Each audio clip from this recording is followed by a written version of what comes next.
Easy Odds Premier League videocast. Now, we've had probably the best tipping week of my life on Saturday, where I had 5 winners at Newbury. I was at the course. Across the board, we did incredibly well. The whole team did well. You had 3 winners, didn't you, Ross? Paul Jacobs had a 10-1 winner in the racing.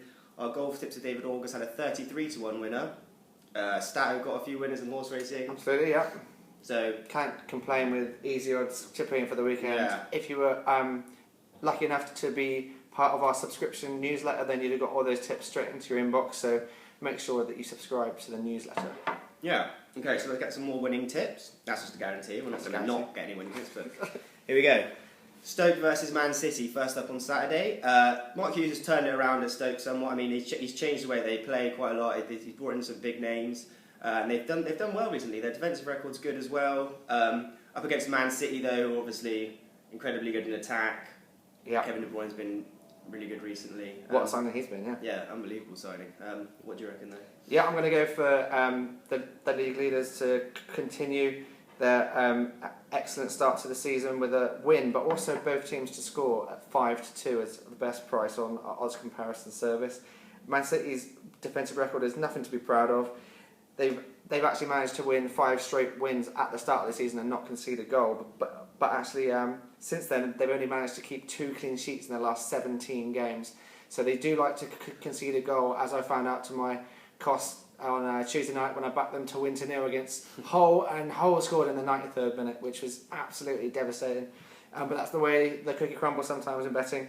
But I do think that the best way to go here is to back both teams to score with a poor defensive record like that, especially as Joe Hart is likely to be out again, so they're going to play Willy Caballero in goal, who, even though he was good at Malaga, seems to not quite be as confident in between the posts for Man City. Whereas Stoke, they have a pretty good, decent home form. Not as good as it was under Tony Pulis, because he did make that place a fortress, but they're starting to get back into the swing of things a little bit. But I do think that they'll let in plenty of goals here against Man City side that won this match 4-1 last season. Moving on to the anytime goal scorer bets, I think Kevin De Bruyne at 11-4 looks an absolute steal. He's an excellent set piece taker. Sorry, terrible voice at the moment. As well as being more than capable from open play, and 11-4 looks a decent price there for a player who's being pushed further and further forward with the likes of Aguero being out injured. Yeah. And also, of course, he scored 2 against Hull in midweek, including an absolutely brilliant free kick. If you get the chance to have a look at that free kick on YouTube, then do try, because it was an absolute peach. Belter. Yeah, that's my tip for the Man City versus Stoke game at the Britannia. Both teams to score, but Man City to win at a best price of 5-2, and Kevin De Bruyne to score at 11-4. Is Aguero out for this game? It's touch and go again, yeah, touch and go. Oh man, so annoying. Fantasy is just going down the drain. Okay, next up we've got Chelsea versus Bournemouth. Chelsea seem to go on TV every week, even though they're pretty much in the relegation zone now. Yeah. But I mean, they've been a bit better recently. Mourinho's starting to turn it around. They drew 0-0 against Spurs last time, a typical kind of Mourinho way performance, but that's the kind of thing they want when they're that far down the league, trying to get Champions League space. And Bournemouth, since they've been absolutely dogged with injuries. Yeah, absolutely. And they just haven't been able to get anything going recently at all, have they? Yeah, but they are doing one thing, and that's scoring goals. They've managed to score in 10 of the last 12 Premier League matches, and they were in amazing attacking form when they played last weekend in that quite incredible 3-3 draw against Everton. It was a topsy-turvy game with Everton scoring a goal in the 89th minute, what looked like to win the game, and then Stanislas coming up with a 98th minute equaliser. Absolutely incredible. Great stuff to watch. But they're up against a team in Chelsea, Jake has been saying, where Jose Mourinho at the start of the season couldn't get his team to win any games because defensively they were just absolutely shambolic, and he seems to have improved that plentyfold, because he's actually managed to keep 3 clean sheets in a row now, and I think that is going to stand them in good stead, because if they can start to just be much more tight at the back, then they're much more likely to win games, because they have got the attacking threat up top to score goals, and if they keep clean sheets then they'll more than likely win games. And I think Chelsea to win to 0 here at 6-4, it looks a pretty decent price, even with Bournemouth attacking in 10. I think that the back to basics approach that Jose Mourinho has started to bring into the Chelsea side, which is the kind of park the bus mentality that he seemed to have against the better teams. I think having that kind of mentality in all matches at the moment, because of their poor defensive play, has actually helped them, because it means that they're much more resolute and then they could just hit teams on the counter. Yeah. And that seems to be working. They even did it against Tottenham, one of the biggest pressing teams last weekend, and kind of stifled them. So I think Chelsea to win to 0 here at 6-4, just like they did 2 weeks ago when they played Norwich at Stamford Bridge. Only won the game by 1 to 0. Not exactly entertaining, but it did the business, and they can do exactly the same to Bournemouth at a best price of 6-4. And I think that Eden Hazard to get back on the score sheet looks a decent price at 17 to 10. Of course, he'll be the penalty taker if they get a penalty, but also he was far more himself against Tottenham, possibly his best performance of the season, even though it was a drab 0-0. He looked far more like his old self. Of course, he's a former PFA Player of the Year last season, and the more that they can get out of him, the better for them this season. And I think at 17 to 10, he looks a pretty decent price there to net his first goal in a long time. Yeah, I mean, he's definitely been like much better than the start of the season in recent games. I mean, against Stoke when they lost, he was really good in that game. Yeah. And he's been good since then, actually. Yeah. He is going to score, isn't he? Like, he's going to score. Eventually he's going to score, and if he can't score against Bournemouth, then... Yeah, Bournemouth can't keep a clean sheet. They've actually conceded more goals away from home than any other team. That's 18 in total. So I do fancy Chelsea to maybe notch more than just the one than they did against Norwich, but to also keep a clean sheet, and Hazard to score at 17 to 10. Yeah, good price that.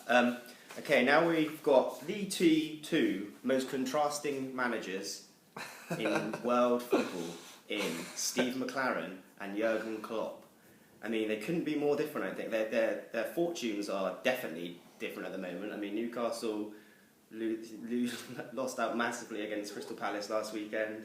Yeah. The Klopp effect is been incredible to witness, really, for Liverpool. I mean, they just thrashing teams out of nowhere suddenly. James Milner has become this kind of don midfield. But anyway, what do you reckon will happen in the Newcastle-Liverpool game? Well, I actually tipped this, Jake, before the match last night, so I've actually managed to get a pretty good price here, because I actually tipped Liverpool -1 handicap at 9 to 5, and I'm sure it's a lot shorter now after the bookies. I'm sure will have covered the handicap after they absolutely destroyed Southampton 6-1 last night. But Newcastle look like a squad who are just not playing for their manager, and I can't see Steve McLaren lasting too much longer if the players continue to just kind of lull about, losing games almost on purpose. The way that they capitulate and just fail to throw themselves in front of attacks is really quite worrying, and I'm sure that the St James's Park crowd will let him have it during this game if the goals start to fly in. They've conceded 8 goals in the last 2 games. Only the brilliance of Rob Elliott kept them in the game at Bournemouth, where somehow they managed to beat Bournemouth away from home, even though Bournemouth had something like 300 shots. And it's not just away from home that they're letting the goals in either. They've conceded 13 goals at home already this season, and they've recalled Mike Williamson from his loan at Wolves to try and stop that rot. But you can bring back Mike Williamson all that you want. There's more than there's more problems there than the fact that Mike Williamson was at Wolves. We'll bring Mike Williamson back. When they do lose heavily. They've lost by more than 1 goal 6 times already this season, and despite Liverpool only winning by 1 goal or more twice this season, including last night's incredible performance against Southampton, I think that with the likes of Sturridge and Henderson probably back for this game, Origi looked a lot more like an actual professional footballer last night. I think 9 to 5, as I tipped last night. Hopefully you can still get a similar price to that. I haven't checked, but anything odds against for that price, I think, is more than a decent shout. And in my anytime scorer shout, I've actually gone for a pretty huge tip here. Martin Skirtle at 19 to 2.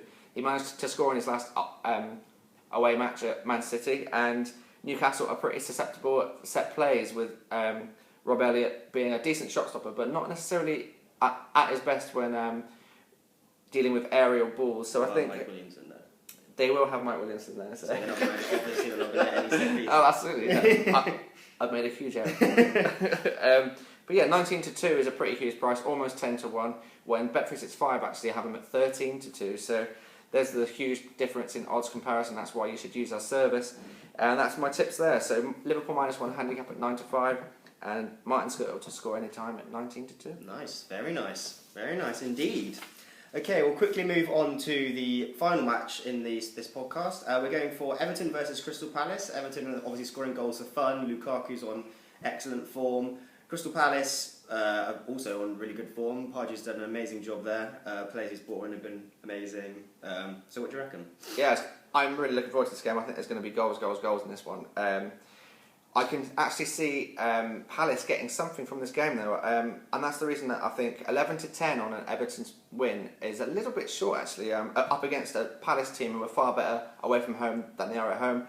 Last time that Palace played in a Monday night fixture, I actually tipped them to lose against Sunderland at home, and not many people would have backed me up on that one, but Sunderland came up with the goods, because if you sit back and you just let Palace come onto you, then you can actually really stifle them. But if you go at them and then leave space behind, then that's the issue. And I think Everton are going to do that at will, and I think it's going to be kind of whoever scores the most goals in this game is going to be back and forth action.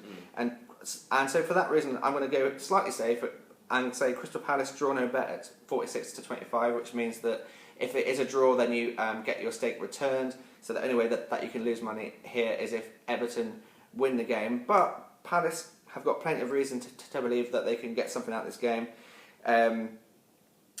Let's have a look at the reasons why, and that's they've actually scored 4 goals. Sorry, they've won 4 games away from home already this season, and they, as I said, they have got players such as Yannick Bolasie and Jason Puncheon and Bakary Sacco and many other athletic direct wingers who just seem to come at you from all angles, especially on the counter-attack.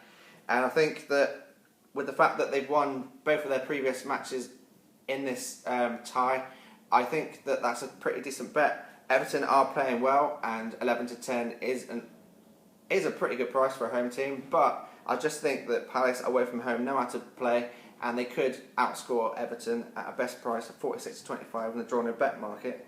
And I do think Yannick Bolasie might get a goal here in the anytime goal scorer market. 7-2 is available. He scored 3 goals in his last 3 games, and even though as a Bristol City fan I know all too much about Yannick Bolasie being an erratic player, he was playing in a poor team at Bristol City when we were in the Championship, and he didn't really get a chance to show exactly what he can be, which is a skillful, energetic, exciting winger.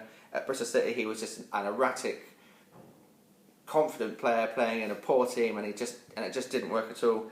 And his shooting is erratic, and he's not exactly a goal scorer, but he has now got 3 and 3, and I think that one of those erratic shots may just spoon in off his shin from 25 yards. You've convinced me to put a Crystal Palace player in my fantasy team. There you go. An attacking player, not a defender, obviously. Yeah, so that's my tips there. In the Monday night game, Palace draw no bet 46-25, and Bolasie to get a goal at 7-2. So, there we have it. That's our Premier League video cast done for another week. We'll probably get a few more winners here. Remember to follow all our tipsters across the site. I'll be doing some horse racing tips. Paul Jacobs will have his regular column. So all tips will be posted on our Twitter feed, which is at easy_odds. We also have our Facebook page, which is facebook.com/easyodds, and we have our emailing campaign, which you can subscribe to on site, and we'll leave all those links in the bottom of this video. And thanks very much for tuning in, and all the best with your betting this weekend. Bye. That was